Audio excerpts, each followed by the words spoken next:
I still have yet to really have a set, that rhymed. That's a bar. I still have yet to really set. I still have yet to actually make. Oh, by the way, Nile Phase 3 is on in the description. There, I'll just get that out of the way. I still have yet to really make a set rule or anything of like how I review older albums. I just kind of do it when I feel like it's necessary. Like when Illmatic turned, what was it? During Illmatic's birthday this year. I don't feel like thinking about how old it was. I reviewed it mostly because I called it my favorite album. I reviewed Good Kid, Mad City when it turned 8. And I don't know if there's a ton of others. Oh, I reviewed My Beautiful Dark Twisted Fantasy when it turned 10. But I never have had a set rule for, how I'm going to do that. And I'm going to lock the light because it's unlocked right now. And the lighting gets all fucked up whenever I do that. So, I've never had a set, I'll review this album on this universe, this one. But I try to do it with albums that I give the perfect rating to. And that's mostly because I also try and do it with albums that are just personal to me. And I kind of want to keep it in that lane less. Like, I do want to do it for perfect rating. But I feel like it's better if I just review albums that just mean a lot to me. Like, these aren't just albums that just pass by. These are albums that I've had in my life for a long time. And they just are really personal pieces to me. And I kind of had to review Blonde when it was turning 5 because it's easily one of the most personal albums to me. Now, you might wonder, why is it not on this wall? Well, it's not on this wall because the vinyl is crazy expensive, and I'm saving up for it now. I can't go on life not having Blonde vinyl, just because of how much this album means to me. But I think when it comes down to it, it's just like, I want to review albums that are personal to me whenever it's their anniversary. And I these videos are never, most of these classic reviews are never scripted. So this video will be completely unscripted. This will just be me talking about each track as I feel it is. Overall, I will go through this track list soon. But Blonde by Frank Ocean, I'll kind of introduce it. You probably know this album pretty well. It's a really iconic R&B album. Even if it's really callable of that. It's I would call it R&B, but it's kind of hard to lock it in a genre. Most of the people who like this album are hip-hop fans. But the thing about Blonde to me that's so, interesting is it's just been, it was this album with no hype, no promotion to it. Endless came out the day before it. And yet, for some reason, it's easily one of the most impactful albums of the decade. There's very few albums I feel like there's a love for Blonde. Not just an appreciation and a respect for Blonde. It's like a love for Blonde. Like other albums that are considered the best of the decade, like To Pimp a Butterfly, there's definitely a love for that album. But there almost feels more of a respect of how well written that album was. And Good Kid, Mad City, My Beautiful Dark Twisted Fantasy. But I've never heard someone sit there. I just feel like no one's ever sitting there analyzing why the lyrics of Blonde are so brilliant. And I bet there are, because Frank Ocean fans are crazy. But it's more just this love I feel like everyone has for Blonde. Not everyone thinks this album's a masterpiece, but to people who are really touched, there's just an endless love that you cannot deny for Blonde. And it never has fully understood to me why this album I think is so beautiful and brilliant, but somehow it is. So I'll go through this track list, tracks 1 through 17. We open things up with Nikes, which is a very nice intro. It perfectly sets the album off in a really nice sound.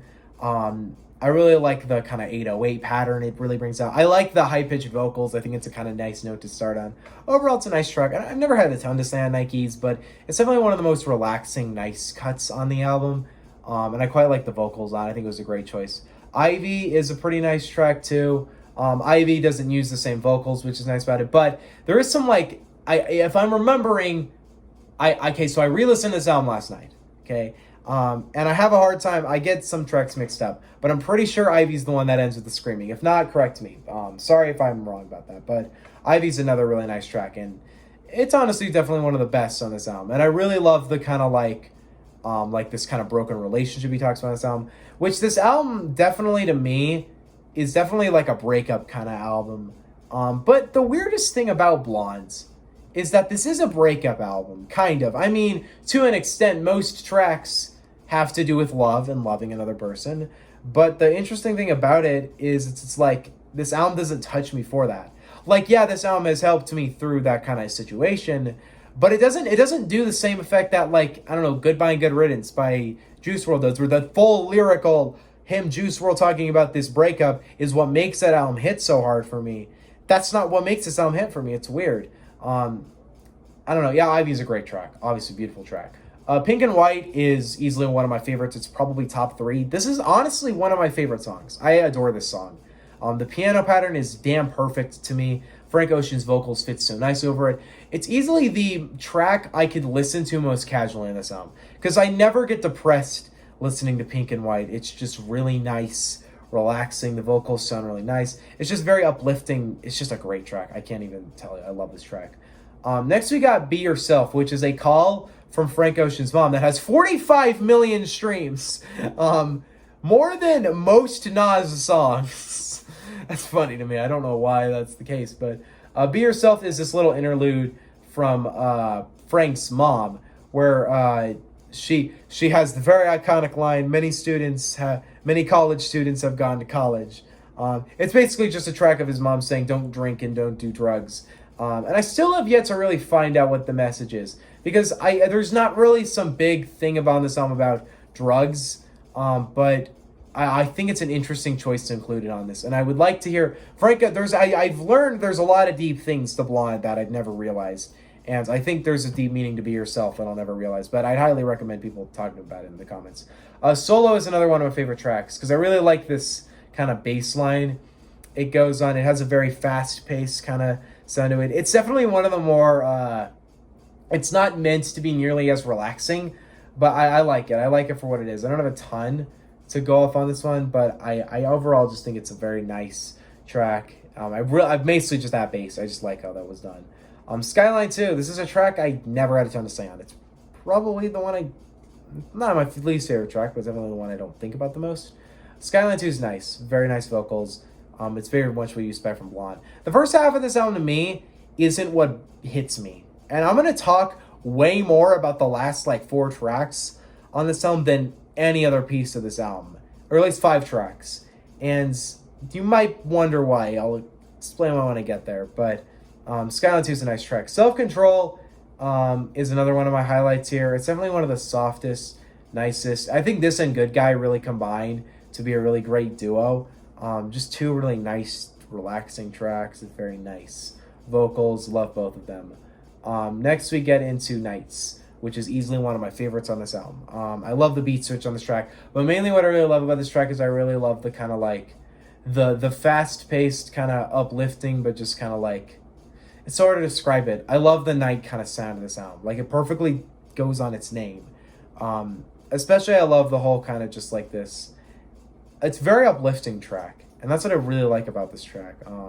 Nights is just an amazing song. And also the very nice thing I like about the song is that if you split it up into 2 tracks, it's the album is 18 songs, and the beat switch happens exactly 30 minutes into the album, because the album's exactly 1 hour, and it splits it up into 2 9-song 30-minute albums. That's some fucking careful shit for Frank to do that. I like this track quite a lot, though. It's easily one of the best on this album, and I love it. Solo Reprise. Did I skip over Good Guy? I shouldn't have done it. Good Guy's great. Good Guy's a nice, quick little minute track. It has a very kind of rain sound to it. There's this it feels kind of, not the best well produced, but that's what makes it sound so good. It just sounds not really all that well turned out. And it's very similar to why I love Frank's interlude on Life of Pablo. Very similar reasons there. Solo Reprise is, from my memory, is just the Andre 3000 verse. I think the only guest feature on the whole album.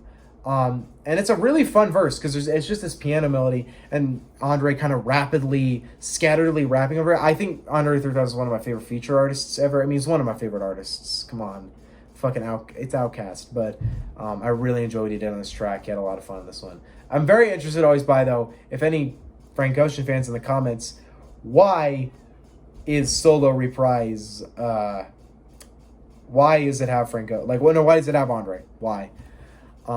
Pretty Sweet is quite the chaotic track, and I think everybody knows that. The beginning of this track is just noise, and it eventually evolves into something different, but it's definitely the most experimental track, and not one of my favorites, but I appreciate its existence. At the end of the day, I would change nothing about Blonde. Whenever I criticize it, that's more of a personal interpretation thing. It's nothing like Frank Ocean did something wrong. Pretty Sweet's a pretty good track in my opinion. It's just definitely not one of the most enjoyable songs on the album, but I like it for what it is, and it's a pretty, it's a nice track. Despite the fact that it's absolutely madness and chaos at the beginning, I like it. Facebook Story is another track I would say I quite like, but it's a story where a guy tells a story about how his girlfriend, he went at his girlfriend back on Facebook, and she said she claimed he's cheating on him for that, but the reason why he didn't do it was because he was just with her. Like, he was like, you're standing right in front of me, why would I need to add you on a social media? And then she just flips out and breaks up with him.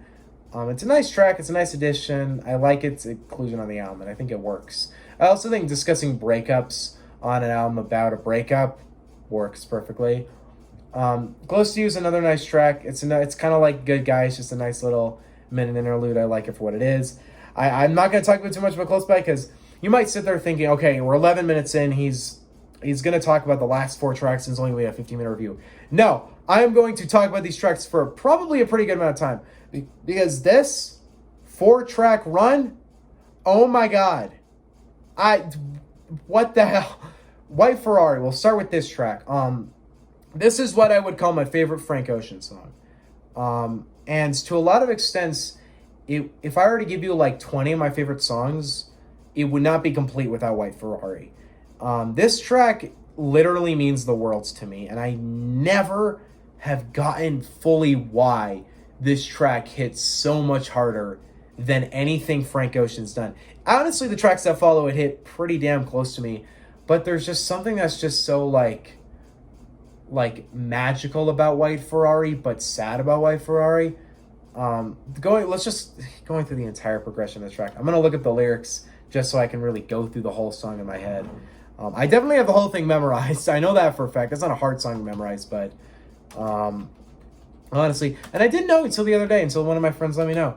Lana Del Rey has a song called like White Mustang, which is kind of funny to me. Anyway, I love the way this track instantly goes into itself. It instantly opens up with just this very you listen to that beat, it's flat out just a synth. It's just this plane of synth. It feels like you're looking out on a plane of clouds. And this is a perfect song for early morning hours, just saying. Frank Ocean just singing absolutely beautifully goes over us, and just the White Ferrari had a good time. Just, oh my God. It just hits so hard. And I love the whole kind of like, he loves driving his just car around and dropping this girl out at Central, which would be a train station. I'm going to read what the genius caption is. Oh no, he's driving off at Central City. A neighborhood in Ocean's hometown of New Orleans. Okay. Oh, Ocean. That took me a second to get why they called them Oceans. It never this track never lets up of being absolutely beautiful. And then when this track hits that line, I care for you still and I will forever, and it's just the guitar, or no, not yet, but when it does that, it hits like a fucking train every time. And then once he goes into the one too many years line, and it's just that beautiful guitaring over his singing, it's just, oh my God, it gives me chills. It is one of my favorite, if not my favorite, singing performance in music. There's very few moments I could tell you where I feel like an artist just let their voice out over the most beautiful instrumental possible. And then that last bit where he lowers his voice and talks about this, just continues to sing as it fades out into just you can just hear some kind of train sounds. And then it kind of switches into drums. We're left with a track that just, it's so hard for me to review it because it's one of those tracks that just, you have to hear it to understand what is so beautiful about White Ferrari, as easily what I would call, not easily, but one of even the best Frank Ocean track. This track is just fucking beautiful on all fronts, beautiful, and easily the best song on this album. I adore White Ferrari to my grave. I don't think there's ever going to be a Frank Ocean track that will top this track. Because this track, truly, if I listen to it and fully... okay, first of all, I was out camping last week, and I went stargazing to this album. Yeah, please do that. That shit was beautiful as fuck. Especially listening to White Ferrari as I look among these stars, it just fit perfectly. White Ferrari is beautiful and easily one of the most meaningful tracks, honestly, I've ever heard. I love this track. It is among my all-time favorites. Seigfried, shit, I don't know how to pronounce it, is another one of my favorites. I think it would be my fourth favorite on the whole album. Shocking, yeah, this song is beautiful and amazing and one of my favorite songs, and it's my fourth favorite on this whole album. Seigfried, what I love so much about this track is I feel like amongst these four tracks, this one hits the darkest point. When he sings those, all the vocals he sings on, like the I'm Not Brave, but especially the I'd Rather Live Outside. Well, oh my fucking god, man. This track has the most lost feeling to it. This feeling of just like this kind of like emptiness, vastness. But it's not this beautiful vastness like what I would say maybe Pink and White is, or possibly Pyramids, another one of my favorite Frank Ocean songs. I wouldn't even call White Ferrari beautiful vastness. I mean, it's beautiful without question, but not a lovely vastness, not the happiest vastness. There's definitely this sign of just sadness in White Ferrari. Seigfried just feels so lost and broken, and it's a track that, thinking about it and just hearing that instrumental and those vocals in my head, it doesn't bring me sad, it just brings me back, and it really makes me space out just thinking about life. It's a beautiful song. Godspeed was my favorite song when I first heard this album. Not anymore, but I love this song to death. This song is beautiful. I love the way the vocals, if you listen to headphones, it's great. The vocals bounce off of each ear in your head as it climaxes to that I Will Always Love You, which is my favorite. That is my favorite Frank Ocean line ever. It is beautiful. And the whole track just ends up feeling like this just... It feels like a closing, even though it's Futura free is the closing. It does feel like this just kind of acceptance. And this is, somebody posted this picture once of these beautiful orange clouds. And they said, what song are you listening to while gazing upon this? And I said Godspeed, because I feel like this track absolutely just perfectly fits that sound. It's beautiful, it's vast, it's gorgeous, and it's honestly one of my favorite tracks. And also that, the table is prepared for you line. Beautiful shit. Finally, we end with Future Free, which, while I don't have a ton to say, has a really lovely kind of, ending sound to it. It has a very much a conclusive sound to it. I will never understand just the talking at the end of it. I do know the detail, though, that the track at the end, they say, how long is a light year, which is 9.4 something. I think it's 9... I forget. That's 9.4 trillion miles. I think if I'm right. And the track is 9.4 minutes. That's very creative Easter egg I never would have noticed. But overall, it's an amazing, beautiful outro, and I think it ends the album on the perfect note. But really, when I talk about Blonde, it's just an album it's sometimes so hard to review for me because it's just so personal to me. It's so hard to tell you. Like, somebody asked me, okay, review Blonde, analyze the fuck out of Blonde. I would just be like, this album perfectly expresses Frank Ocean's as an artist and his talents as an artist.